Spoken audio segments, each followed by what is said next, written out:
આ ઇલેક્ટ્રિકલ આસિસ્ટન્ટની ભરતીમાં સુરત ખાતે 1864 જેટલા ઉમેદવારો પાસ થયા અને પાસ થયા બાદ આ ટેન્ડર પાસ થયેલા ઉમેદવારોને ડાયરેક્ટ ભરતી કરવાની જગ્યાએ એક દિલ્હીની કંપનીને બારોબાર ટેન્ડર આપી દેવામાં આવ્યું છે।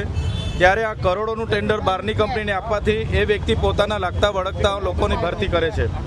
1864 જણ જે પાસ થયા એમાંથી માત્ર ને માત્ર હમણાં 65 જણની ભરતી કરી છે અને આગળ 35 જણની ભરતી કરી હતી।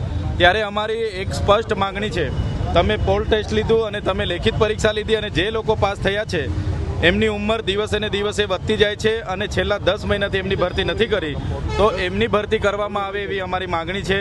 એ 1864માંથી માત્ર ને માત્ર 65 જણની જ ભરતી થયેલી છે, તો બીજા 1800 જણની તાત્કાલિક ધોરણે એમને ઓર્ડર આપીને ભરતી કરવામાં આવે એવી અમારી માગણી છે। DGVCL દ્વારા જે જાન્યુઆરીમાં એક્ઝામ લેવાઈ હતી, વિદ્યુત સહાયકની એક્ઝામ લીધા પછી યુવાનોને જે ભરતી કરવાની હતી એ ભરતી નહીં કરતા જુલાઈ મહિનામાં મેં હલ્લાબોલ કચેરીએ કર્યું હતું। 102 જેટલા યુવાનોને નોકરી મળી હતી અને આઉટસોર્સિંગમાં હજારો યુવાનોને નોકરી આપી રહ્યા છે। આના અનુસંધાનમાં અમે ફરી એકવાર કચેરીના અધિકારીઓ પાસે જવાબ માંગવા આવ્યા છે કે નવી પરીક્ષા લેતા પહેલાં જેણે પરીક્ષા આપી છે, જે ઉત્તીર્ણ થયા છે એમને નોકરી આપવામાં આવે અને ત્યારબાદ પરીક્ષા લેવામાં આવે।